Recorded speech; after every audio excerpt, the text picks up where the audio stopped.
ప్రభు పరిశుద్ధ లేఖనాలు తెరిచి మనతో మాట్లాడినట్లుగా ఆశపడతాం. నేను చదువుతున్న 8వ అధ్యాయము 18 నుండి మత్తయి సువార్త. ఏమండి? యేసు తన యొద్దనున్న జనసమూహమును చూచి అద్దరికి వెళ్ళవలనని ఆజ్ఞాపించాడు. అంతట ఒక శాస్త్రి వచ్చి, బోధకుడా, నీవెక్కడికి వెళ్ళను నీ వెంట వచ్చేదనని అతనితో చెప్పాను. అందుకు యేసు, నక్కలకు గొర్రెలను ఆకాశ పక్షులకు నివాసములు కలవు గాని మనుష్య కుమారునికి తలవాల్చుకున్నటకైనను స్థలము లేదని అతనితో చెప్పాడు. శిష్యుల్లో మరి ఒకడు, ప్రభువా, నేను మొదట వెళ్ళి నా తండ్రిని పాతిపెట్టుటకు నాకు సెలవిమ్మని ఆయన అడగగా, యేసు అతన్ని చూచి, నన్ను వెంబడించుము, మృతులు తమ మృతులను పాతి పెట్టుకొననిమ్మని చెప్పారు. మత్తయి సువార్త క్రొత్త నిబంధనలో 9వ పేజీ అండి. ఈ విషయాన్ని మనం గమనిస్తే రెండు కొంచెము వ్యతిరేకమైన పరిస్థితి. ఇక్కడ ఇద్దరు వ్యక్తుల గురించి ప్రభు మాట్లాడుతున్నారు. ఒక శాస్త్రి, అంటే బహుశా శాస్త్రుల్లో ఒక శాస్త్రి. ఏమయ్యా శాస్త్రి అంటారు కదా సరదాగా, ఏమయ్యా శాస్త్రి అన్నట్టు ఒక శాస్త్రి ప్రభు దగ్గరికి వచ్చి ఇలాగ అంటున్నాడు. ఈ లోపుగా ఆయన ఏంటి, జనసమూహం ఆయన దగ్గరికి వచ్చారంట. వాళ్ళందరికి ఆజ్ఞాపించాడు, పదండి అద్దరికి అనేసి. చిన్న చిన్న సముద్రాలు కనుక అద్దరికి వెళ్ళమంటే వాళ్ళు మరి బహుశా బయలుదేరి ఉండొచ్చు. ఈ లోపు ఇంతలో ఒక శాస్త్రి వచ్చాడు. వచ్చి, బోధకుడా, నీవెక్కడికి వెళ్ళినా నీ వెంట వస్తాను.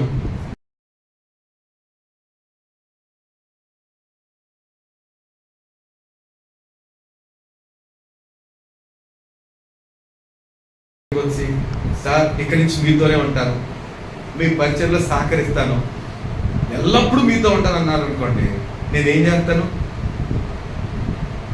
చాలా సంతోషిస్తాను కదండి. ఆహా, దేవానికి స్తోత్రం, ఇంత కాలానికి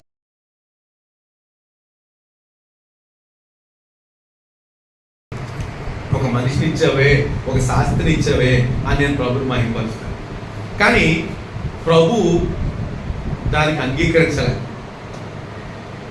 ఆయనకి ఆ మాట చూస్తే కొంచెం కఠినంగా అనిపించింది. రెండు సందర్భాలు మనం గమనిస్తే, ఏమంటే వైవిధ్యమైన సంభవాలు ఏంటంటే, ఆయన వచ్చి, మీరు ఎక్కడికి వస్తే అక్కడికి వచ్చేస్తాను, నేను మీతోనే ఉంటాను అంటే, ఆయన అంటాడు కదా, సారీ బ్రదర్, నక్కలకు గొర్రెలు ఉన్నాయి, ఆకాశ పక్షులకు గూళ్ళు ఉన్నాయి, కానీ మనుష్య కుమారునికి తలవాల్చుకునేటకు స్థలం లేదు.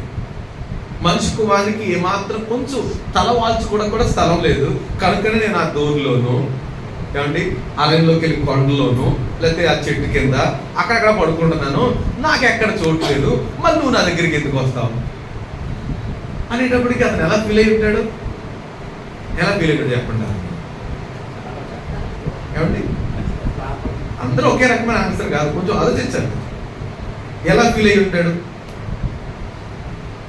తెలిసిపోయిందా ఏంటది కదండి? ఎందుకని? హృదయాలు అంతరంద్రియాలు ఎరిగినోడు, మన అంతరంద్రియాన్ని ఎరిగినోడు ఎందుకు వస్తానంటున్నాడో ప్రభుకు తెలుసు. ఏమండి అన్నీ తెలుసు కదా ఆయనకి. మాట అయితే మాట్లాడుతున్నాడు, ఎస్ వచ్చేస్తాను ప్రభు అని. ఎందుకో చూద్దాం కొన్ని విషయాలు. ఏమండి ఇక్కడ నా ప్రశ్న ఏంటంటే, ఈరోజు ఎందుకు వెంబడిస్తున్నారు ప్రభుని? ఎందుకు వస్తానంటున్నారు? లేదా ఎందుకు వస్తానని అడుగుతాను. చాలా రకాలైన ప్రజలు, కొన్ని తెగలు, లేకపోతే కొన్ని పరిస్థితులు మనం పరిశుద్ధ గ్రంథాల నుంచి చూసి ఒకసారి మనల్ని కూడా మనం పరీక్ష చేసుకుని అప్పుడు రెండో వ్యక్తి దగ్గరికి త్వరగా వెళ్ళడానికి ప్రయత్నం చేద్దాం. ఏమండి సో యేసు ప్రభు దగ్గరికి ఎందుకు వస్తున్నారు చెప్పండి ప్రజలు? ఏమండి స్వస్థతలు, అద్భుతాలు ఒకటి, ఇంకా దొరుకుతుంది అనేసి, రొట్టెలు దొరుకుతాయని. అంటే మనకేమో భోజనము, వాళ్ళకేమో రొట్టెలు కదండి, ఏదైనా భోజనమే, వాళ్ళకి రొట్టెలు దొరుకుతాయని వస్తున్నారు. ఇంకా ఇంకా వెరీ గుడ్. ఆయన విమర్శించడానికి ఏం దొరుకుద్దా విమర్శించడానికి, ఇవన్నీ మనం చూడబోతున్నాం. చూడబోయే పాయింట్లు ఒకసారి మీరే ఇచ్చేస్తారు. ఈరోజు వర్తమానం అంతా మీరే. నాకు 3 పాయింట్లు దొరికినాయి, ఇంకెందుకు వస్తున్నారు?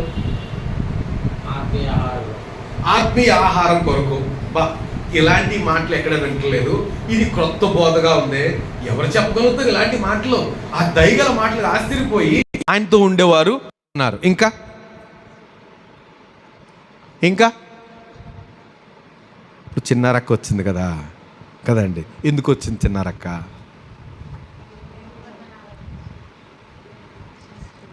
ఏమా ఎందుకు వచ్చారు?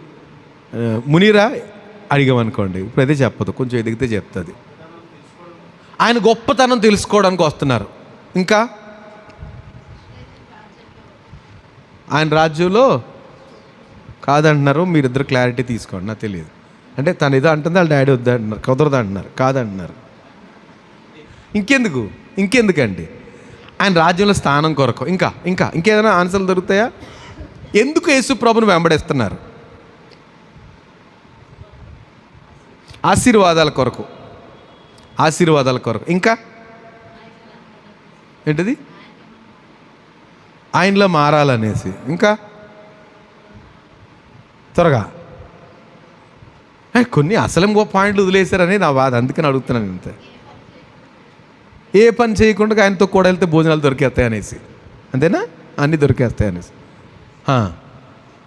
3.5 సంవత్సరాలు వంటలు చేసుకుని ఉండరు, ఎక్కడికి వెళ్తే ఆయనతో భోజనాలు ఫ్రీ. ఇంకా ఏంటమ్మా కదా? అసలు విషయం ఎందుకు? పాపక్షమాపణ, నిత్యరాజ్యం.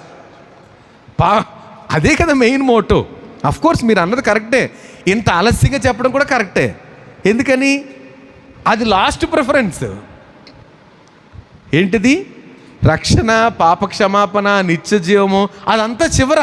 ఈ లోపు ఇంకేవేవో ఓ మాట చూద్దాం. పరిశుద్ధ గ్రంథం నుంచి యోహాను సువార్త 6వ అధ్యాయము. ఆయన అన్న మాటలు 6వ అధ్యాయం 26 నుంచి కొన్ని విషయాలు మనం చూస్తే, ఇవి మనం చెప్పినవి చాలా వరకు దాంట్లో ఉంటాయి. 20 అని చదువుతున్నాను. ఆ సందర్భము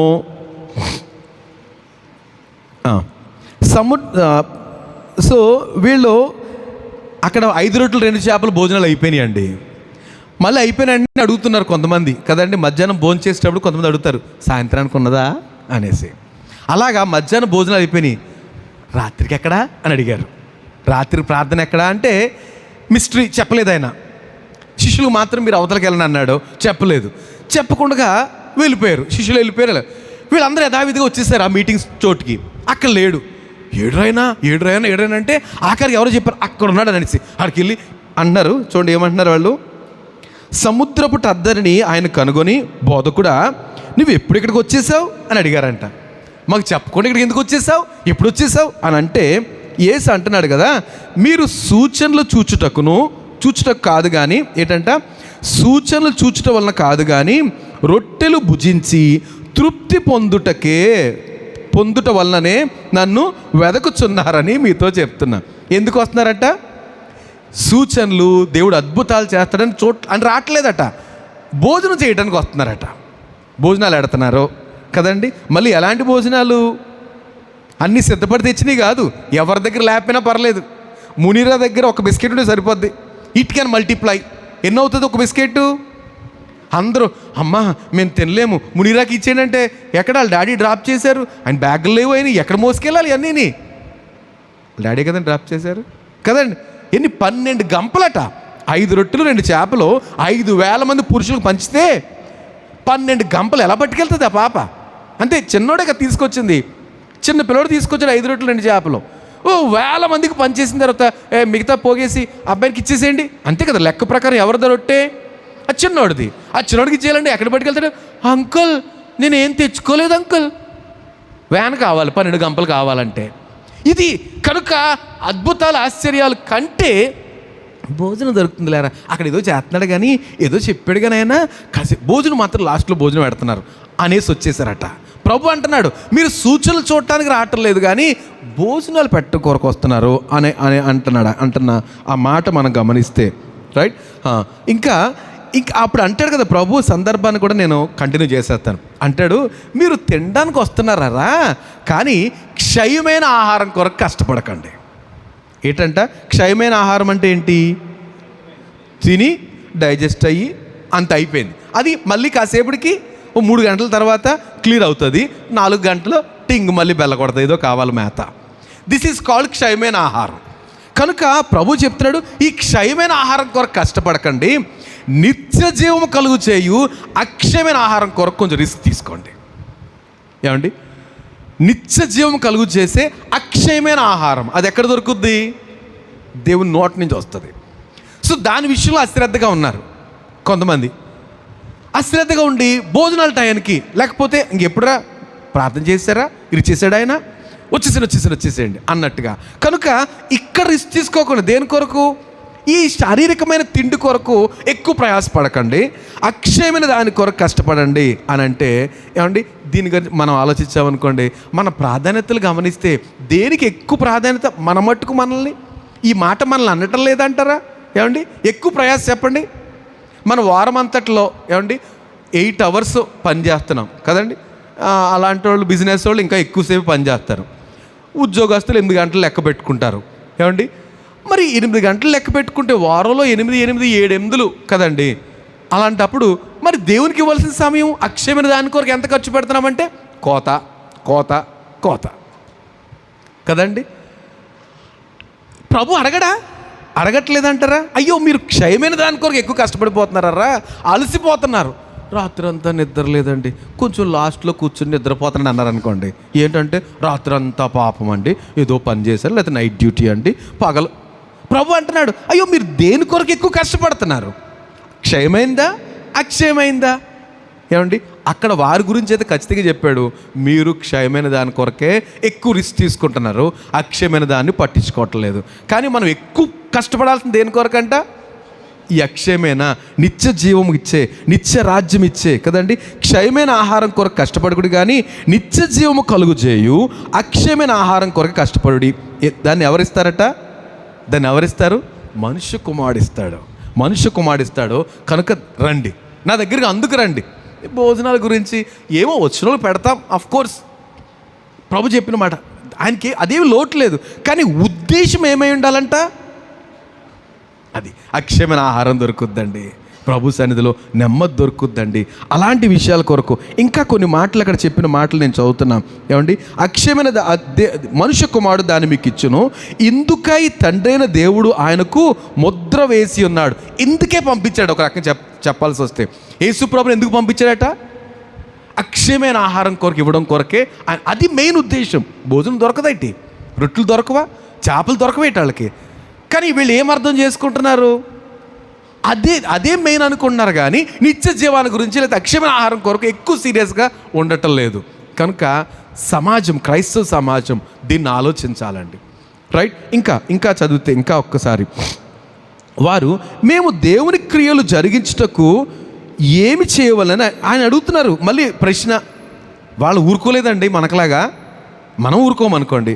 మేము అందుకు వచ్చామన్నా, మరి ఏం చేయమంటారు మమ్మల్ని? దేవుని క్రియ జరగాలంటే ఏం చేయాలి అని అంటే, యేసు ఆయన పంపిన వాని యందు మీరు విశ్వాసం ఉంచుటయే దేవుని క్రియ అని చెప్పాను. వారు అట్లయితే మేము చూచి చూడండి, కొంచెం చదవనివ్వండి.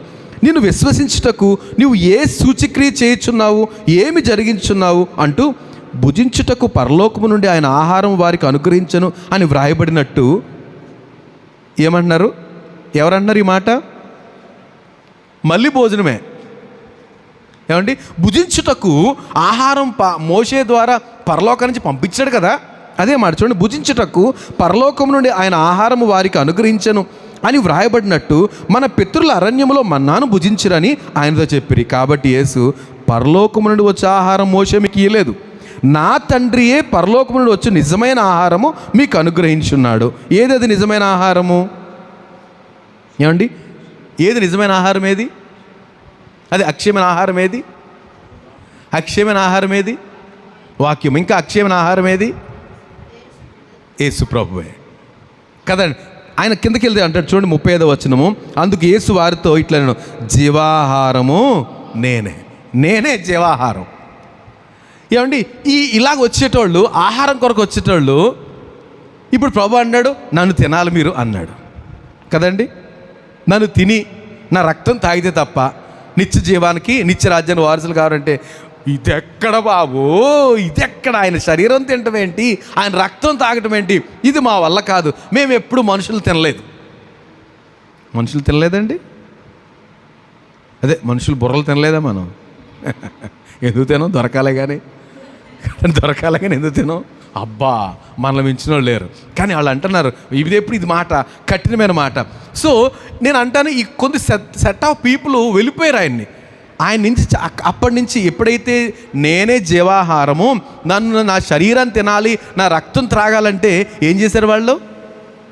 చాలామంది ఆయన్ని వెంబడించడం మానేశారు. కారణం ఏంటి? ఏమండి, ఎందుకు మానేశారు అంటే నేను అనుకున్నాను, బహుశా ఇక్కడి నుంచి రొట్టెలు వివరమ్మా, నన్నే తినాలి అన్నాడేమో ప్రభు. వీళ్ళు లోతైన విషయాలు ఆలోచించారు కదా, పైపైకి అనుకుంటారు ఇక్కడి నుంచి నన్నే తినాలి, నా శరీరం తినాలి, నా రక్తం తాగాలి, నన్నే తినండి అంటే ఎంతమంది సరిపోతాడు? అయినా ఏమనుకున్నారో తెలీదు. ఇది కఠినమైన మాట, ఎవడు వినగలుగుతాడు? వెళ్ళిపోయారు. అంటే వచ్చేటోళ్ళకి, ఈ భోజనం కొరకు వచ్చేటోళ్ళకి ఏముండాలంటే ఇంపుగా ఉండాలి, వాక్యం మాట్లాడకూడదు. ఏమండి, ప్రభు చిత్తం కదా, ఆయన వచ్చింది ఎందుకంటే జీవాహారం ఇవ్వడానికి. ఈయన పరలోకం నుంచి వచ్చిన ఆహారం. మోషే ఇచ్చింది, చాలామంది అంటారు కదా పరలోకపు మన్నాను తిన్నారు, అది కరెక్ట్ కాదు. పరలోకపు మన్నా తిన్నది ఎవరండి? ఇజ్రాయేల్ కాదు, మనం. ప్రభు ఇక్కడ అంటాడు కదా, మోషే పరలోకం నుంచి వచ్చే ఆహారం ఏమి ఇవ్వలేదు, మీ తండ్రే ఇస్తున్నాడు పరలోకం నుంచి వచ్చే ఆహారం. అదెవరు? నేనే అంటాడు యేసు ప్రభు. ఇశ్రాయేలు కాదండి పరలోకం తిన్న ఆహారం, పరలోకం చూసిన ఆహారం తిన్నది ఎవరు? క్రొత్త నిబంధన భక్తులు. మనము తింటున్నాం పరలోకం నుంచి వచ్చిన ఆహారమైన యేసు ప్రభుని. కనుక మనం జీవం కలిగిన వారంగా మనం ఉన్నాం. వాళ్ళు తిని చచ్చిపోయారు, ఆ మన్నాను తిని చచ్చిపోయారు. కానీ ఈ జీవాహారం తినేవాడు ఇక చచ్చిపోడు, మరణం లేదు. దేవుని మహిమ కలుగును గాక. రైట్. కనుక ఇక్కడ ఈ విషయం మనం గమనిస్తే, వీళ్ళు ఎందుకు వస్తారంటే ఫిజికల్ నీడ్స్, అంటే శరీరానికి అవసరమైన వాటి కొరకే ప్రభు దగ్గరకు వస్తారు అని అంటాడు. అయ్యో, శరీరానికి అవసరమైన దాని గురించి నా దగ్గరికి ఎందుకు? నేనే కాకుండా బోల్డ్ మంది మీకు అరేంజ్ చేయగలుగుతారు కదండి. ఇప్పుడు ఈ రోజుల్లో కూడా బోల్డ్ సంస్థలు ఉన్నాయి, ఏమండి, ఇంకా చాలా ఉన్నాయి. ఇలాగ శరీర అవసరాలు తీర్చే బోల్డ్ సేవా సంస్థలు ఉన్నాయి. కానీ ప్రభుకి వారికి తేడా ఏంటి, వ్యత్యాసం ఏంటి? ప్రభువు నిత్య జీవాన్ని ఇస్తాడు. దేవుని మహిమ కలుగును గాక.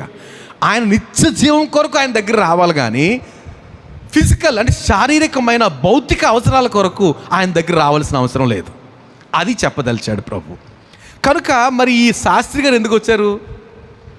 సరే, అది ఆయనకి అది క్లారిటీ ఇవ్వలే. ఆయన ఎందుకు వచ్చాడు అనేది it is not genuine reason కదండి, సమంజసమైన కారణం కాదు అనుకుంటా. ఎందుకని హృదయాలు ఎరిగినాడు ఆయనకి తెలుసు కాబట్టి. కనుక ఆయన తెలిసి, బాబు నువ్వు రానక్కర్లేదు, నాకు చోట్లేదు, మా దగ్గర చోట్లేదండి ప్రభు దగ్గర చోట్లేదా? శాస్త్రికి ఇవ్వలే. శాస్త్రులు పరిచయల గురించి మనం ఒక వర్తమానం విన్నాం కదండి. ఈ శాస్త్రులు పరిచయలు ఏం చేస్తారంటే ఎక్కువ పెడతా ఉంటారు, తుపాకి ఎత్తిపెట్టి ఏం మాట్లాడతాడు అన్నట్టుగా. సరే, ఇంకొక మాట. సో ప్రభు చెప్తాడు మత్తయి సువార్త 4:4 మనుషుడు ఎలా బ్రతకాలంట? 5 రొట్టెలు 2 చేపలతో బ్రతకడం కాదు, దేవుని నోటి నుండి వచ్చి ప్రతి మాట వల్ల బ్రతకాలంట. మనము ఆ పునరుత్థాన దినం చర్చకు వచ్చాము. ఎక్కువ ఆలోచించాల్సిన ఇంటికి వెళ్ళిన తర్వాత కూడా ఏంటంటే ఈ వాక్యాన్ని గురించి ఆలోచించటం. ఆహా, ఓహో దీనికి ఇంకా మీలో ఉన్న ప్రత్యేకతలు ఏంటంటే అంత మాత్రం కాకుండా దాని గురించి ఇంకా లోతుగా స్టడీ చేసే పరిస్థితులు ఉన్నాయి. కనుక అది ఇంకా ధ్యానం చేస్తూ కుటుంబ ప్రార్థనలో లేకపోతే వ్యక్తిగత ధ్యానంలో మీరేం చేయాలి?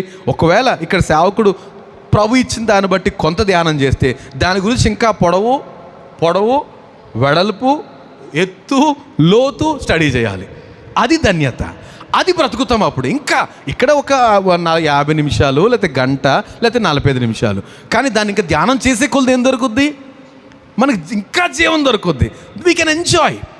అలా కాకుండా అది అయిపోయింది సర్లేండి వాక్యం అయిపోయిన తర్వాత అసలు వచ్చేదే అందుకై ఉండాలి. దేవుని మహిమ కలుగును గాక. రైట్. సో ఫిజికల్ నీడ్స్ కొరకు వస్తున్నారు. ప్రభు వారిని ఏం చేశాడు? అర్థమైపోయింది, ప్రభుకి అర్థమైపోతుంది. కనుకనే మనం చివరికి ఎంతమంది మిగిలారు ప్రభు దగ్గర? ఈ ఫిజికల్ నీడ్స్కి వచ్చిన వాళ్ళందరూ ఏమయ్యారంట కదండి. ఈ మేలు పొందిన వాళ్ళు అందరూ కూడా ఏం చేశారు తర్వాత? రాయేసి వెళ్ళిపోదాంరా. ఎవరి మీద? మేలు చేసినోడి మీద. అందరూ రాళ్ళు వేసేస్తున్నారు కదండి. రాళ్ళు మనం కూడా రాయేసి వెళ్ళిపోదాం అన్నట్టుగానే ఉన్నారు తప్ప ఆయన పక్షం చేరిన వాళ్ళు ఎంతమంది? ఇప్పుడు 5,000 మంది ఆశ్చర్యంగా ఆ రోజు భోజనం చేశారు. వాళ్ళ ముందే ఇంకో పిల్లలు మన దగ్గర 5 రొట్టెలే ఉన్నాయి, 2 చేపలే ఉన్నాయి అనేసి వాళ్ళ ముందే కృతజ్ఞతాస్తులు చెల్లించి 5,000 మందికి పంచితే అక్కడ 5,000 మంది ఇంకా 4 మంది, అలాగా మళ్ళీ 7,000 మంది.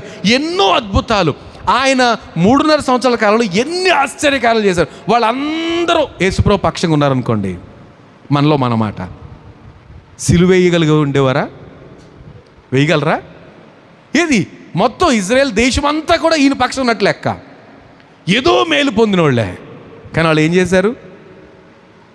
వాళ్ళ అవసరాల కొరకు వచ్చారు, అవసరం తీరిపోయింది కనుక సారీ అన్నారు. కానీ నిత్య జీవం కొరకు, నిత్యరాజ్యం కొరకు ఎదురు చూసిన మిగతా కొద్దిమంది సలోమి, మరియలు, కొంతమంది మరియలు వెళ్ళే కదా ఆయనతో ఉండి చివరికి ఆయన సమాధి దగ్గర తీసుకుని వెళ్ళి కదా. ఏంటండి వాళ్ళు ఇంకేమైనా సరే ప్రభుతోటే. వెరీ తక్కువ మంది, చాలా తక్కువ మంది, రైట్. మరొక కారణం చూద్దాము. ఏమండి, మీరు అది చెప్పినట్టే, మీరు చెప్పిన 12వ అధ్యాయం మత్తయి సువార్త 38 చూస్తే చదవండి తల్లి.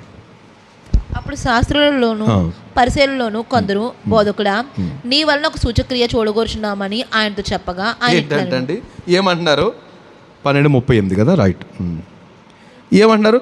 సూచక్రియ చేయండి ప్రభు. భలే ఉంటుంది సరదాగా కదా. అద్భుతాలు జరుగుతున్నాయి అనుకోండి, ఎలా ఉంటుంది? థ్రిల్లింగ్గా ఉంటుంది. సడన్గా వాక్యవాపి మధ్యలో ఏదో పేరు చెప్పి,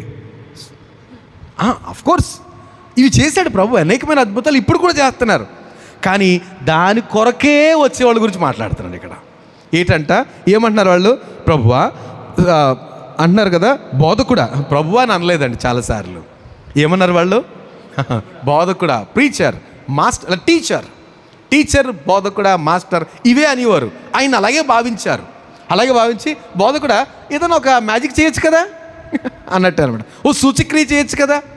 సముద్రాన్ని తీసుకొచ్చి ఇక్కడ పెట్టడమో, లేకపోతే సముద్రం తీసుకొచ్చి పెడితే మనం వెళ్ళిపోతాం కదా. ఎవరు రమ్మంటామో, సూర్యుని కూడా రమ్మనరు, ఎందుకంటే తట్టుకోలేము కాబట్టి. కనుక ఏదైనా సూచక్రియ చేయొచ్చు కదా అని అంటే ప్రభు అన్నట్టు చూడు ఎంత కఠినంగా వాళ్ళతో మాట్లాడారు. ఏంటంటే ఎంత బాధ వచ్చి ఉంటుంది వాళ్ళకి. వ్యభిచారులైన చెడ్డతరం వారు ఏమడుగుతున్నారట? ఎలా ఉంటుందండి? ఉంటారు వాళ్ళు, ప్రార్థనకు వచ్చారు, సూచక్రియ చేయండి అంటే ప్రభు అన్నాడు, వ్యభిచారులైన చెడ్డతరం వారు సూచక్రియలు అడుగుతున్నారు. సూచక్రియలు ఎవరు అడుగుతారంట? ఏమండి, దాని గురించి అంటే మనము శారీరక అర్థం కాదు కానీ ఆత్మీయ లేకపోతే ఆలోచన చేస్తే తాము కరప్ట్ చేసుకునేవారు కదండి. వ్యభిచారం గురించి చెప్పబడిన మాట ఏంటి? మిగతా ఏ పాపమైనా వేరు కానీ వ్యభిచారం చేసుకునేవాడు తనకే నష్టం చేసుకున్నాడని ఉంటుంది సామెతల గ్రంథంలో. ఇంకా వివేక శూన్యుడు తాను పాడు చేసుకున్నాడు అంటాడు. అంటే వీళ్ళు ఎలాంటి వాళ్ళు? తాము పాడు చేసుకోవడానికి ఏమండి ఏమాత్రమూ శ్రద్ధ లేకుండా, లేకపోతే అయ్యో మా జీవిత పరిస్థితి ఏంటి, మేము చనిపోయి ఎక్కడికి వెళ్తాం, అలాంటివి ఏమీ లేవు. వ్యూయర్స్ అంటే ఏమంటారు? ప్రేక్షకులు. బాగుందా చప్పలు కొడతారు, ఏం బాగాలేదండి, 10 రోజులు కూడా ఆడదు కదండి. సినిమా రిలీజ్లో మాట్లాడతారు చూసారా, అలాంటి వాళ్ళు పక్కన పెట్టేస్తారు. ఒకడు ఉంటాడు ఆనందంగా, దేన్నైనా ఆనందించే ఒక ఉంటారు కదా కొంతమంది, ఏదో పేర్లు తొందరగా గుర్తు రావట్లేదు ఏమండి, వీరాభిమానులు ఉంటారు. ఆడి తింగరేషాలు వేసిన సార్, అబ్బా ఏం సూపర్, ఆడికి ఇస్తారు మైకు అంటే సూపర్ అంటే అంటాడు. అలాగా వ్యూయర్స్ అంటారు వీళ్ళని, ప్రేక్షకులు.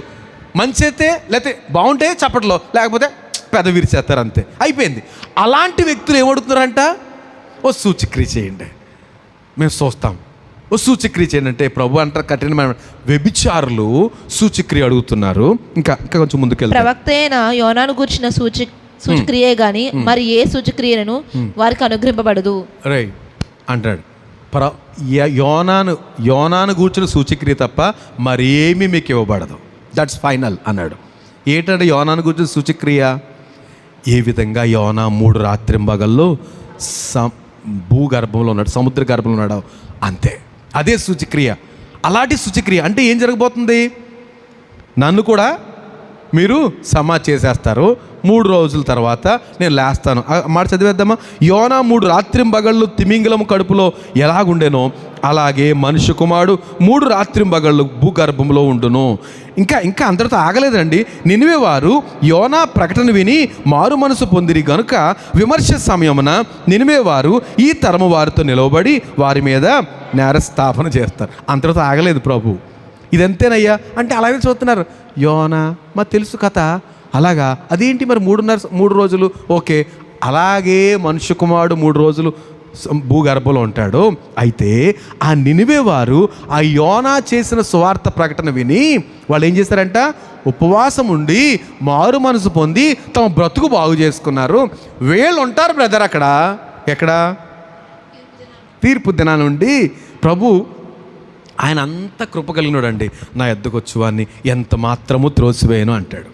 అప్పుడు వాళ్ళు అంటారు, ఆగండి ప్రభువా, మేము చూసుకుంటాం, మాకు కొన్ని సందేహాలు ఉన్నాయి, వాళ్ళ ముందు మాకు నివృత్తి చేయండి.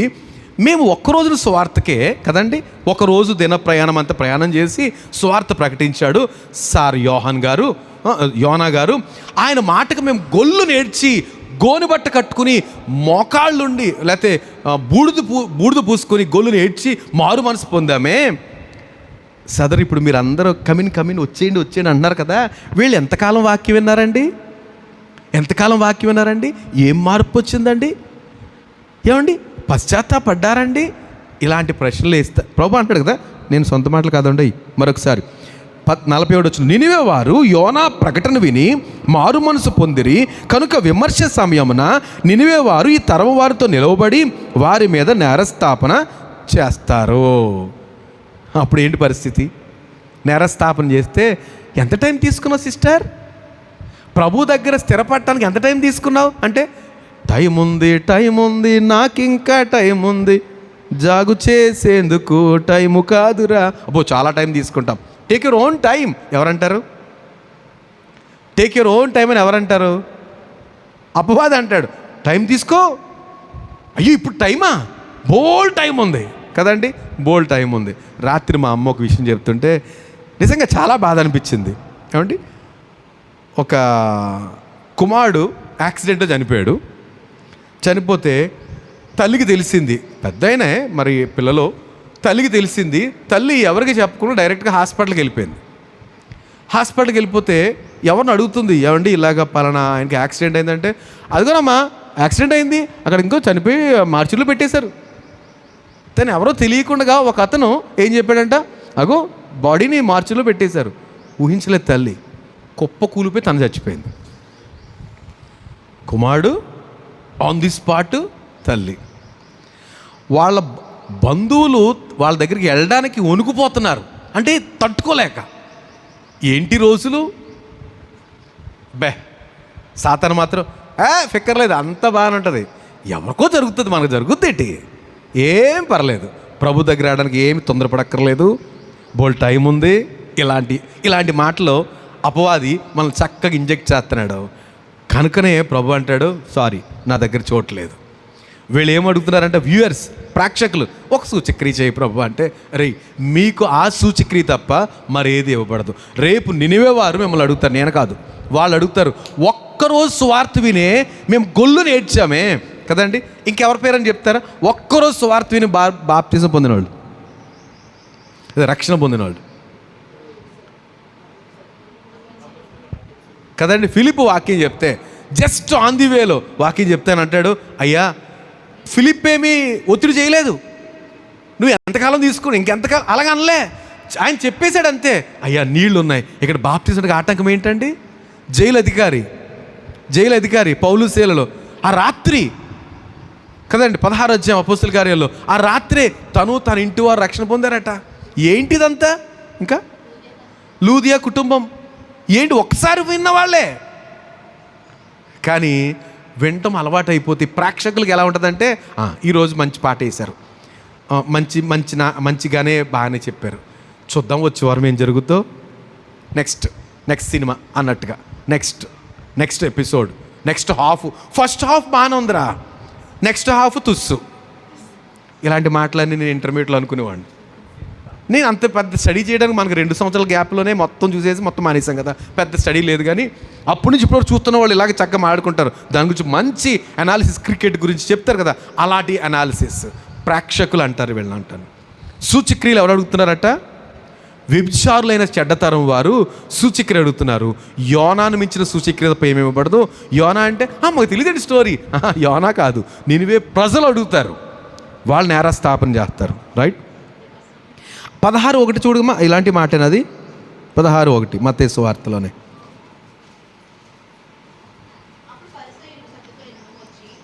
ఆయనను శోధించుటకు ఆకాశం నుండి ఒక సూచక్రియను తమకు చూపమని ఆయన అడగగా ఏమంటున్నారంట? ఈ పరిసయ్యులు సద్దుకైలు వచ్చారట. వచ్చి ఏమంటున్నారు?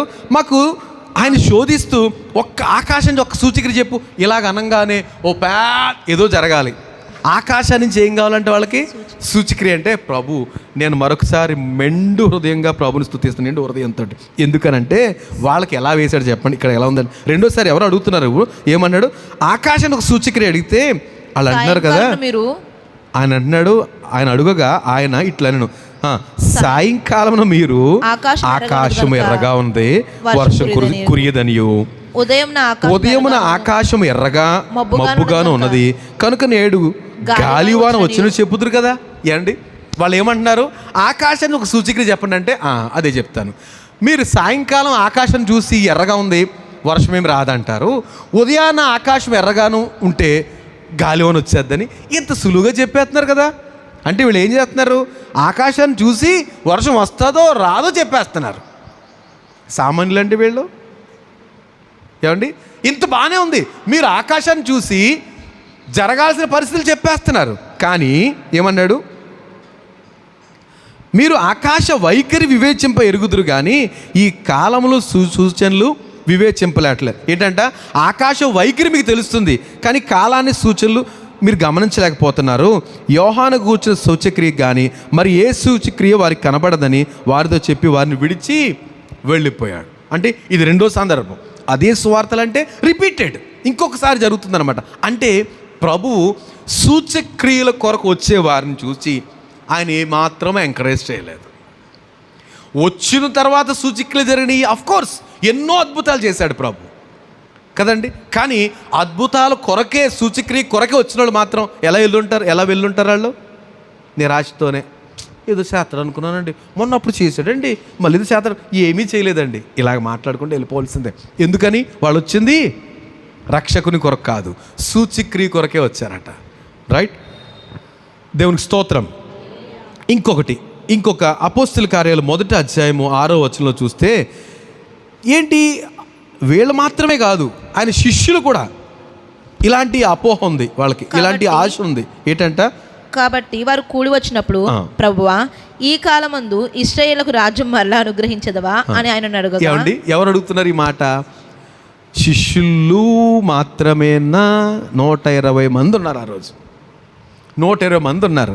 వాళ్ళు అడుగుతున్నారు, అయ్యా మరి నువ్వు చనిపోయావు, తిరుగులేచో, ఇక తిరుగులేదు నీకు కదండి, ఇక తిరుగులేదు, ఎవడు మిమ్మల్ని చంపలేడు, అంతే కదా.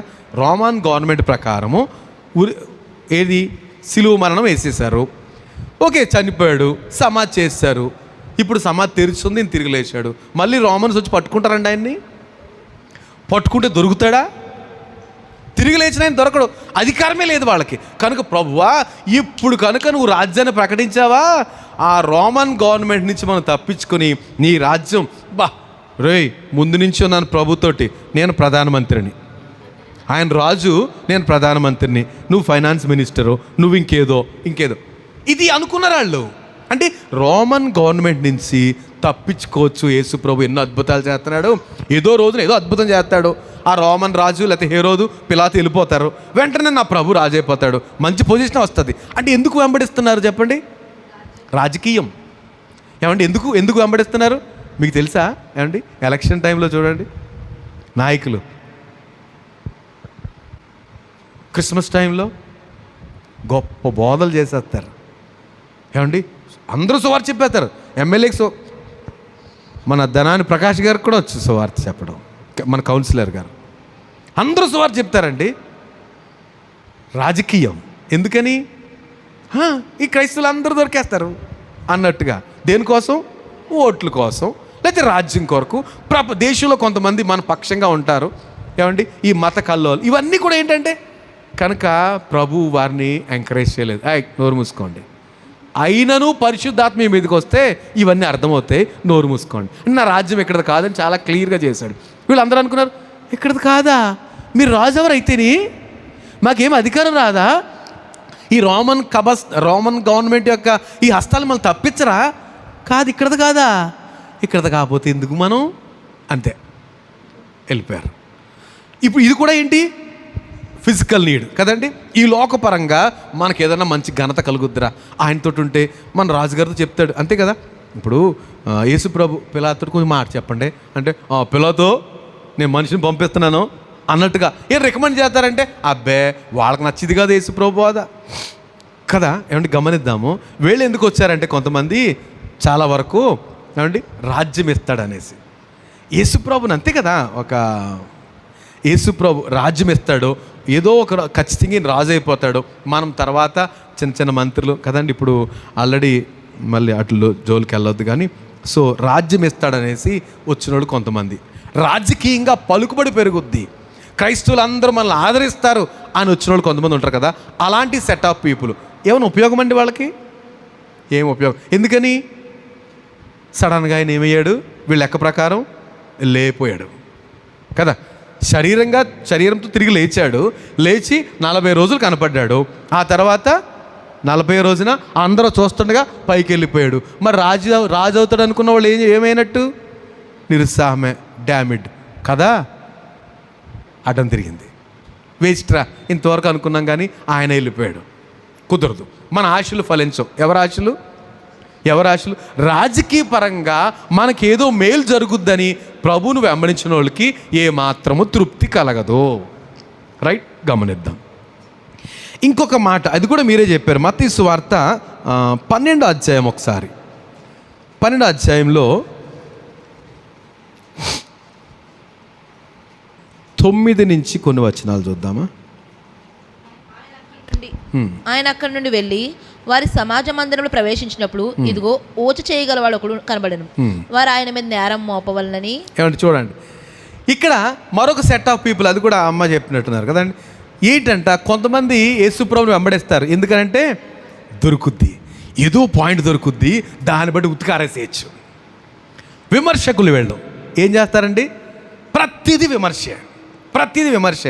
ఎందుకంటే ఆ హృదయాలు సరిగా లేనప్పుడు ఒక్కొక్కడో ఒక అవసరం. ఇప్పుడు ఎన్ని అవసరాలు చూసాం మనం? 1 ఫిజికల్ నీడు, 2 ప్రేక్షక పాత్ర, 3 రాజకీయ అవకాశాల కొరకు. ఇది వీళ్ళు ఎవరంట? విమర్శ చేయడానికే వస్తారు. ఏ వంక దొరుకుద్దా అంతే తుపాకి ఎత్తి పెట్టేద్దాం.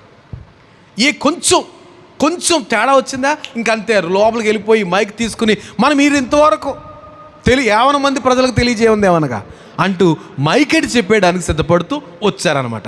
చూడటానికి ఎలా కనపడతారు వాళ్ళు? ఇగో మనకు లేక కనపడతారు. అప్పుడు అలాగే వచ్చేవారు, వచ్చి కూర్చున్నారు. ప్రభు అనుకున్నాడు, ఆయన హృదయాలు తెలుసు కదా, అమ్మా వచ్చేసారు వీళ్ళు, చూద్దామని. దేవునికి స్తోత్రం. అంత జ్ఞాన సంపన్నుడు మనకు ప్రభు అయినందుకు ఆయన మహిమ కలుగును గాక. నేను ఎందుకు ఈ మాట అన్నానంటే, ఏమండి, ఓచ చేయగలవాడు వచ్చి ఉన్నాడు. వారు ఆయన మీద నేరం మోపవలనని విశ్రాంతి దినమున స్వస్థపరచు న్యాయమా అని ఆయన అడిగారు. ఏదండి, ఏం తీసుకొచ్చారు? ఆ ఓచ చేయగలను తీసుకొచ్చారు. అక్కడ ఉన్నాడు, చర్చిలో ఉన్నాడు. ఓచ చెయ్యనుందా? ఓచ కుడి చెయ్యండి, ఇంకో దిక్కున కుడి చెయ్యని ఉంటుంది. రైట్ హ్యాండ్ చెయ్యి ఏం చేద్దంట? Right hand లేవదు. అలాంటి వాడికి తీసుకొచ్చి, ఇంకో నువ్వు ఎవరిని చూసినా బాగు చేసేస్తున్నావు, ఈరోజు విశ్రాంతి దినం చేయొచ్చా అని అడిగారు. ఎందుకు వచ్చారు వీళ్ళు? ఆయన మీద నేరం మోపాలి, విమర్శ చేయాలి, ఏ వంక దొరుకుద్దా అనేసి విమర్శ చేయడానికి. కానీ దేవునికి మహిమ, ఆయన ఏమన్నారు? న్యాయమా అని ఆయన అడిగాను. అందుకైనా అది చెప్పకుండా, మీలో ఏ మనుషునికైనా గొర్రె ఉండి అది విశ్రాంతి దినమున గుంటలో పడిన ఎడల దాన్ని పట్టుకొని పైకి తీస్తావా తీయవా అని అడిగాడు. ఏమండి, గొర్రె ఉంది, గుంటలో పడిపోయింది. ఒరే, వాళ్ళ లెక్క ప్రకారం సాటర్డే ఈరోజు. ఏ రోజు? సాటర్డే కదండి. ఏ రోజు? శనివారం. ఎలా తీస్తాము? గొర్రె పడిపోతే? ఆహా, ప్రభు విశ్రాంతి దినాన గొర్రె పడిపోతే తీకొని ఉంటారా బ్రదర్ అంటే, అమ్మో విలువైంది గొర్రె, ఎలా తీకొని ఉంటాం?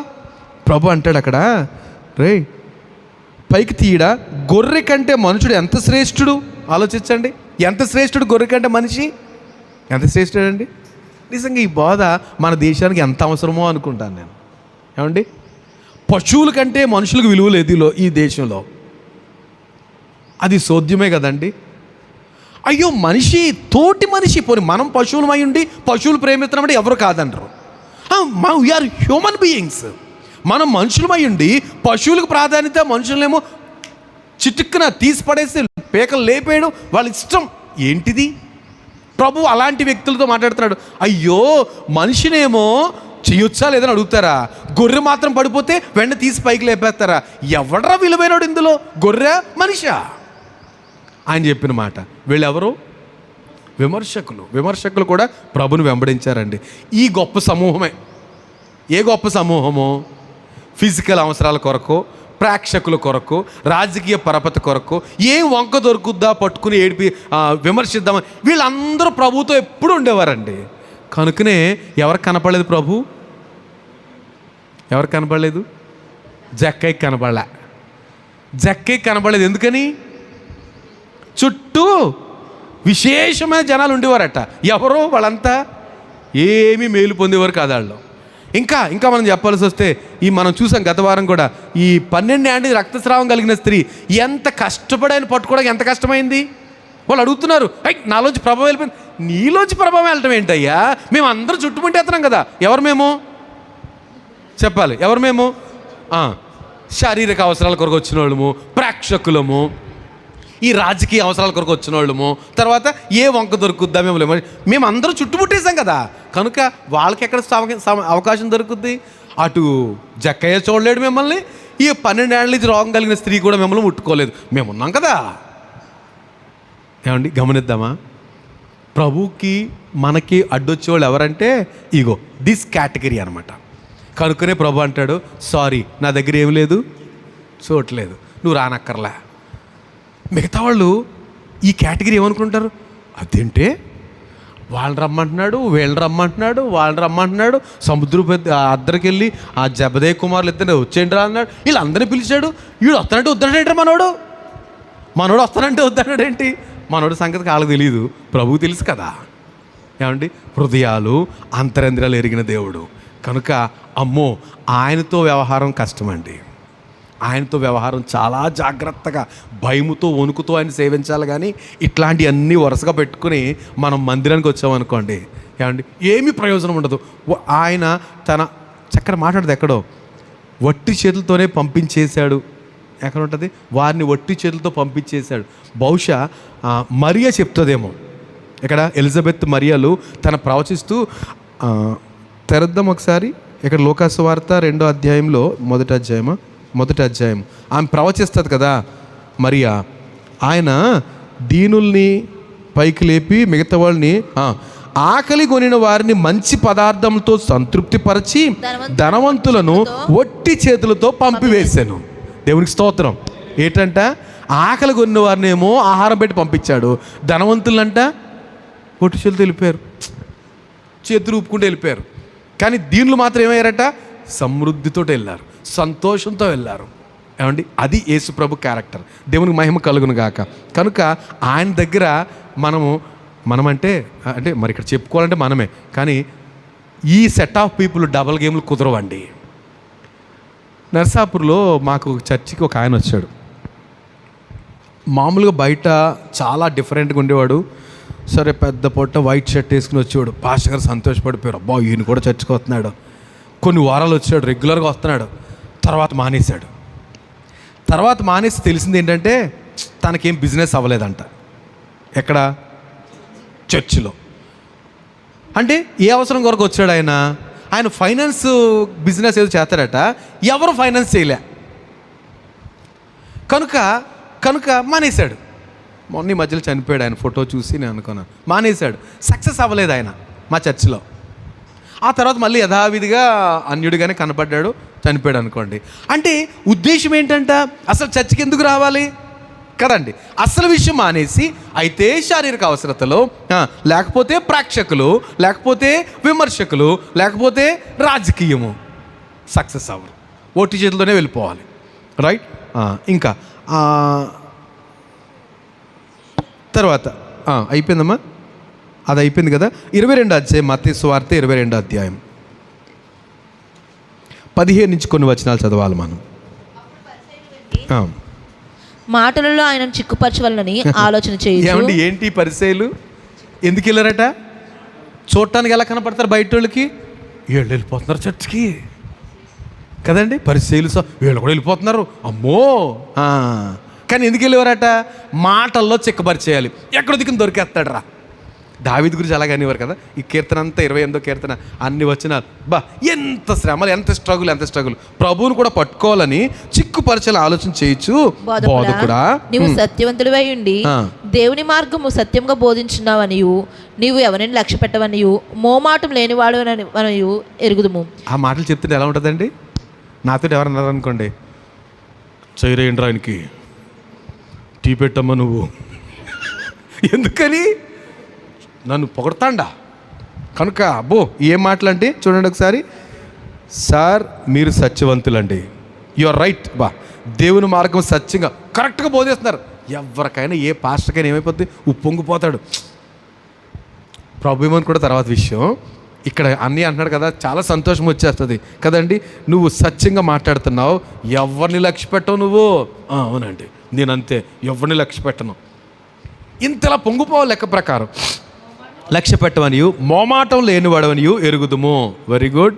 ఇప్పుడు అంటారు కదా, నీకేం తోస్తుంది, కైసరుకు పన్నిచ్చుట న్యాయమా కాదా, మాతో చెప్పమని అడుగుటకు. ఏమంటున్నారండి ఇప్పుడు?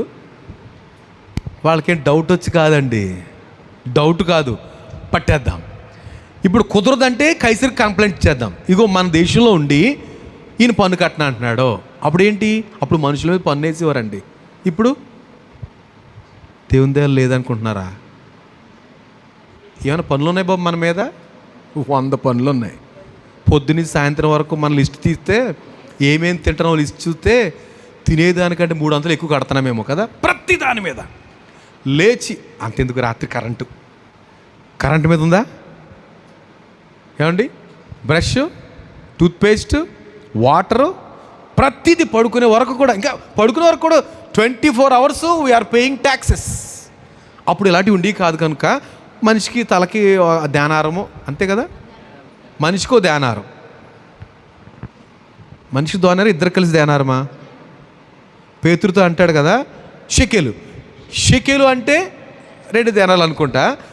ఎందుకు ఈ మాట అంటే ఫాలో అయ్యేళ్ళకి అర్థమవుతుంది. మధ్యలో ఇలా ఎలా అన్నాడు? ప్రభు ఒకసారి పన్ను కట్టేవాళ్ళు వచ్చారు, ఇగో పన్ను కట్టవయ్యా అన్నారు. అంటే పేతురుతో చెప్తాడు, నువ్వు వెళ్ళి ఈయన దగ్గర డబ్బులు లేవు. అప్పుడు ఈయన లేడు అనుకుంటా, యోధా గారు లేరు, యోధా లేడు ఉంటాడు, లేకపోయి ఉంటాడు, బయటికి వెళ్ళి ఉంటాడు. ఎందుకంటే ఆయన దగ్గర ఏముంది? సొమ్ము సంచి ఉంది కదా. ఈయన ఫైనాన్షియర్ లేడు, క్యాషియర్ లేడు కనుక పేతురు యేసుప్రభు ఉన్నారు. పన్ను కట్టేవాడు వచ్చాడు, కట్టించుకున్నాడు. మీ పన్ను కట్టవయ్యా అన్నాడు. పన్ను కట్టాలా? పేతురు, నువ్వు గేలం పట్టుకుని వెళ్ళి కాళ్ళలోకి వెళ్ళవయ్యా, సముద్రంలోకి వెళ్ళు, వెయ్యి, మొదట చేప వస్తుంది, ఆ చేప నోరు తెరు, అందులో షెకెలు ఉంటుంది, నీకు నాకు పన్ను కట్టే అన్నాడు ప్రభు. అరశెక్కులు పన్ను, ఆడి పేరే అరశెక్కులు పన్ను కట్టించుకున్నాడు కనుక మన ఇద్దరికి పన్ను కట్టేసే. పన్ను ఎగ్గొట్టలే ప్రభు. ఇప్పుడు అడుగుతున్నారు, కైసరుకు పన్ను కట్టడం రైటా రాంగా? చిక్కించడం అంటే ఏంటి? ఈయన కట్టక్కర్లేదు, నేను రాజ్యం, దేవుని కొడుకుని. కొంతమంది క్రైస్తవులు ఇలాగ అన్నారంట. ఒకప్పుడు పాస్టర్ గారు చెప్పారు, ఒక ఆవిడ ఉండేదంట, బస్సు నా దేవుడిది, ట్రైన్ నా దేవుడిది, టికెట్ తీసుకోను నేను. అలా ఎక్కడ అనలేదండి. ఆయనే పన్ను కట్టాడు.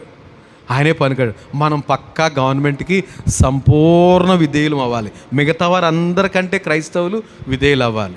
ఏ పన్ను ఎగ్గొట్టకూడదు. మనం ఎగ్గొట్టిన లాగేస్తారు, అది వేరే విషయం. అడ్వాన్స్ అయిపోయింది కదా, అమెరికా అంతా గొప్పోళం అయిపోతున్నాం కదా, ప్రతిదీ కూడా అకౌంట్లోకి వచ్చేస్తాయి, సమస్య లేదు. కనుక ఇక్కడి నుంచి ఎగ్గొట్టడానికి కుదరదు. ఇంతవరకు ఎగ్గొట్టేసిన వాళ్ళు చాలామంది ఉన్నారు, ఎగ్గొట్టడానికి కుదరదు. కనుక ప్రభు ఇక్కడ అడుగుతున్నారు, మేము పన్ను కట్టొచ్చా, కైసరికి పన్ను కట్టాలా వద్దా అని అంటే పట్టుకోవాలనే, తెలియకేమీ కాదు. కానీ ప్రభు ఎంత చక్కటి సమాధానం ఇచ్చారు. చెడుతనం మెరిగి, అది ఎందుకు ఏంటంట, దేవునితోనే ఉన్నారు కానీ ఎలా ఉన్నారు వాళ్ళు? చెడుతనం. చెడుతనం ఎరిగి, చెడుతనంతోనూ ఆయన మాటలో చిక్కించేసుకోవాలి ఈ మైండ్ తోటి యేసు ప్రభు దగ్గరికి వచ్చారు. చూసిన వాళ్ళు అందరూ ఏమనుకుంటారు? ప్రార్థనకి వెళ్ళిపోయారు, ప్రార్థనకు వచ్చేసారు, వాళ్ళు వెళ్ళిపోతున్నారు, ఇలాంటి మాటలు మాడుకుంటారు. కానీ వచ్చిన ఉద్దేశం మంచిదైతే గాడ్ విల్ అప్రిషియేట్, కానీ దీవించబడతాం. రైట్, చదవండి త్వరగా. వేషధారులారా, నన్ను ఎందుకు శోధించున్నారు? పన్ను రోక ఒకటి నాకు చూపుడని వారితో చెప్పగా వారు ఆయనకు ఒక దేనారం తెచ్చిరి. అప్పుడు ఆయన, ఈ రూపమును పై వ్రాతయు ఎవరివని వారిని అడగగా వారు కైసరు అనిరి. అందుకైన, అలాగైతే కైసరివి కైసరునకును, దేవునివి దేవునికి చెల్లించుడని వారితో చెప్పాను. వారు ఈ మాట విని ఆశ్చర్యపడి ఆయనను విడిచి వెళ్ళిపోయిరి. ఇంకొండలే కుదరదురా మనకి ఇక్కడ సక్సెస్ అవ్వం. ఆయన ఏదో పట్టుకుందాం అనుకున్నాను కానీ ఆయన మనల్ని పట్టుకున్నాడు. ఏమో ఎంత చక్కగాను, కాయిన్లు ఒకటి ఇవ్వండి, దేనారం ఇవ్వండి, దాన్ని తిప్పి చూడండి ఎవరి మీద ఉంది రాత. రాత ఎవరిదట? దేనారం మీద రాత ఎవరిది? కైసరిది. మన మీద రాత ఎవరిది? ప్రభు అంటాడు, ఇగో దీని మీద రాత ఉంది కదా, ఆయన దాన్ని కట్టేసేయండి. మీ మీద రాత ఎవరిది? దేవుంది. ఆయనకి ఇవ్వాల్సింది ఆయనకి ఇచ్చేసేయండి. ఎలా కొట్టడో తెలియదు కానీ ఇంకెప్పుడు వచ్చుండ్రు వాళ్ళు. ఇద్దరు తగ్గిపోయారండి అన్నారనుకోండి, అనవసరంగా అలాంటి బోధలు ఎందుకు చేయాలి? మంచి మాటలు చెప్పి కొంతమంది రప్పించవచ్చు కదా. ప్రభుకి ఆ స్టైల్ లేదు. వాళ్ళే చెప్పారు దానికి, నువ్వు అస్సలు మా మాట లేనివాడివి, చాలా కఠినంగా మాట్లాడతావు. వాళ్ళు అన్నట్టుగానే మధ్యలో వెళ్ళిపోయారు. సో వీళ్ళెవరు? ఎప్పుడు తప్పు చేస్తాడా పట్టుకుందామా. కానీ ప్రభువు ఏమండి ఎంత సర్వజ్ఞాన సంపన్నుడు. కైసరికి ఇచ్చేద్దాము, మనం దేవునికి ఇవ్వాల్సినవి. మనం ఎవరు రాత, ఎవరు పోలిక? దేవుని పోలిక. ఆయనకి ఇవ్వాల్సినవి ఆయనకి ఇచ్చేసేయాలి. మనం ఏం చేస్తామంటే లోకం మాత్రం ముక్కు పిండి వసూలు చేసేద్ది కదండి. ఇప్పుడు ఏదైనా వస్తువు కొన్నామనుకోండి, మనం కట్నాన్ని ట్యాక్స్ అంటే కుదురుతుందా? నువ్వు కట్టకపోయినా ఆల్రెడీ ట్యాక్స్లో వచ్చేసింది బాబు, ఈ ప్రైస్లో ట్యాక్స్ ఉంది, కొనుక్కుంటే ఈ ప్రైస్ కొనుక్కో, ఆల్రెడీ ట్యాక్స్ వెళ్ళిపోతుంది. దేవుడు అలాగ అంటున్నాడా? అలాగ అంటలేదు. అది సమస్య. గవర్నమెంట్ ఏమో బలవంతంగా ట్యాక్స్ వసూలు చేసేస్తుందండి. ఎక్కడో 1-2 విషయాల్లో మనకి ఇష్టమైతే కడతాము, లేకపోతే అన్నీ కలిసి ఒకసారి మోపోతాయి, అది వేరే విషయం. ప్రభు మాత్రం స్వేచ్ఛగా మన నుంచి కోరుతున్నాడు. మనం ఇవ్వాల్సిన ట్యాక్స్ ఆయనకి ఇవ్వాల్సినవి. ట్యాక్స్ అంటే the sense of not mind, డబ్బుల విషయం అంటలేదు నేను, ఆయనకి ఇవ్వాల్సిన ప్రాధాన్యత, ప్రయారిటీ.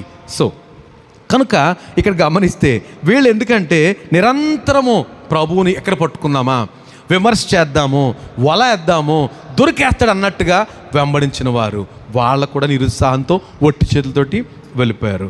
ఇప్పుడు చెప్పండి, అసలు మనం దగ్గరికి ఎందుకు రావాలి? ప్రభు దగ్గరికి ఎందుకు రావాలి? ఏమండి, మన పాపముల నిమిత్తము దేవుడు తన కుమారుని పంపించాడు. ఆయన ఈ లోకానికి వచ్చి ఏమండి మనందరి పాపాలు తన మీద మోసుకొని, గత వారం మనం ధ్యానం చేసాం, మన పరిస్థితులన్నీ ఆయన మీద మోపబడ్డాయి. ఆ పరిస్థితులన్నిటిని బట్టి, అంటే మనందరి పాపాలను బట్టి సిలువ, నా ఒక్కడి పాపాలను బట్టి సిలువేనా? తప్పు అంతే. నా ఒక్కరి పాపాన్ని బట్టి ఆయన సిలువ ఎక్కాల్సి వచ్చింది. అది రక్షణ. దేవునికి స్తోత్రం. రక్షణ అంటే ఏంటి? నా పాపాల కొరకే ఆయన సిలువ ఎక్కాడు. ఆయన సిలువ ఎక్కకపోతే ఏం జరిగేది? కరెక్ట్ ఆన్సర్ చెప్పండి. ఆయన సిలువ ఎక్కకపోతే ఏం జరిగేది? మనం ఎక్కాల్సి వచ్చేది కదండి. బరబ్బాని విడిపించారు. బరబ్బాని కనుక విడిపించకపోతే సిలువ ఆ రోజు ఎక్కాల్సింది ఎవరు? బరబ్బా. ఇప్పుడు బరబ్బా విడుదల పొందాడు కాబట్టి యేసు ప్రభు సిలువ ఎక్కాల్సి వచ్చింది. దేవుని మహిమ కలుగును గాక. లోకమంతా కాదండి. అఫ్కోర్స్ లోక పాపాలు మోసుకొని పో గొర్రెపిల్ల. లోకం అంటే నేను, నా పాపాలు బట్టి ఆయన సిలువ ఎక్కాల్సి వచ్చింది. ఆయన సిలువ ఎక్కాడు కనుక ఈరోజు నేను ఇక్కడ సంతోషంగా ఉన్నాను. దేవుని మహిమ కలుగును గాక.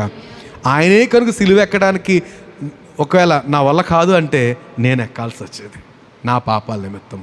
అది మన పరిస్థితి. కనుక ప్రభు దగ్గరికి ఎందుకు రావాలంటే ఆయన దగ్గరికి వస్తే పాప క్షమాపణ, నిత్య జీవం. ఏమండి, ఆయన దగ్గరికి వస్తే మన పాపాలు ఆయన దగ్గర ఒప్పుకొని విడిచిపెడితే ఏం పొందుతామంట?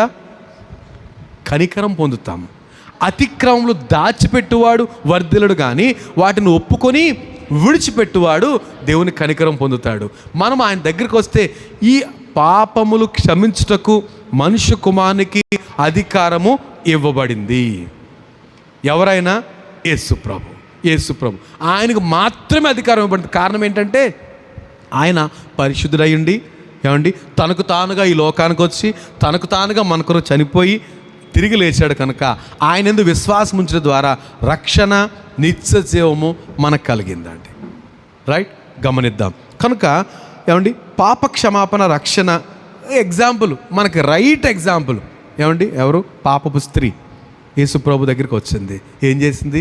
తన పశ్చాత్తాపంతో కన్నీటితో తన పాపాలన్నీ ఆయన కాళ్ళు కడుగుతూ కన్నీటితో కాళ్ళు కడిగేసింది. అయ్యా నన్ను క్షమించు అని వెక్కి ఏడుస్తూ రైట్. ఏమన్నాడు ప్రభు? అమ్మా, నువ్వు నన్ను విస్తారంగా ప్రేమించావు, నీ విస్తార పాపాలు క్షమించబడ్డాయి, సమాధానం గలదానివై పో. ఎంత సంతోషం! అక్కడి నుంచి ఒక్కసారి కూడా ప్రభువును విడిచిపెట్టలే. ఎక్కడ చూసినా ఎక్కడ కనబడిస్తాను? ఆయన పాదాల దగ్గర. ఆయన ఎక్కడ చూసినా మీరు మరియను ఎక్కడైనా చూడండి, ఆ మరియ యేసు పాదాల దగ్గరే కనబడి. ఎందుకని? ఆ పాదాలే, నీ పాదములే నన్ను క్షమించినాయి ఆ రోజు. కనుక ఆయన పాదాలు ఎవరన్నా క్షమించగలుగుతాయండి. దేవుని మహిమ కలుగును గాక. ఎంతమందికి అనుభవం ఉంది ఏమండి? ఎలాంటి పరిస్థితుల్లో ఆయన పాదాల దగ్గరికి మనం చేరామంటే ఆహా, ఆయన పాదాల రంగు ఏంటి చెప్తారా? అపరంజి పాదములు. అపరంజి అంటే మామూలు బంగారం కాదు, ప్రీషియస్ గోల్డ్, అంటే విలువైన బంగారం. ఆయన పాదాలు అలా ఉంటాయట. ప్రకటన అఫ్కోర్స్ అక్కడే కానీ పరమగీతాల్లో ఆయన పాదములు అపరంజి పాదాలు. కనుక అలాంటి మనం అంటే బంగారు పాదముల దగ్గర చేరి, వాస్తవంగానండి ఆయన పాదాలు బంగారు పాదాలు. ఎలాంటి పరిస్థితులు ఉన్నవారైనా ఆయన పాదాలు చేరితే ఎప్పుడు తనలేదండి. అద్భుతంగా ఆయన ఆదరించి మనల్ని హక్కును చేర్చుకున్న ప్రభు దేవునికి మహిమ కలుగును గాక. ఏమండి, ఇంకా కొంతమంది వెంబడించారు. వాళ్ళు ఎవరు చెప్పాలి? శిష్యులు. ఆయన పిలిచాడు కాబట్టి కదండి. శిష్యులు ఆయన పిలిచాడు, పనిగట్టుకుని నువ్వురా అని పిలిచాడు. ఎందుకు పిలిచాడండి? ఎందుకు పిలిచాడు? మనుష్యులను పట్టు జాలర్లుగా చేయడానికి. ఏమండి, వీళ్ళు ఎందుకు వచ్చారు? శిష్యులు మనుషులు పట్టు జాలర్లుగా చేయడానికి దేవుడు పిలిచాడు. వాళ్ళ మధ్యలో కొంచెం అటు ఇటు ఉన్నా, ఒక్కడు ఫెయిల్ అయినా మిగతా వాళ్ళందరూ మాత్రం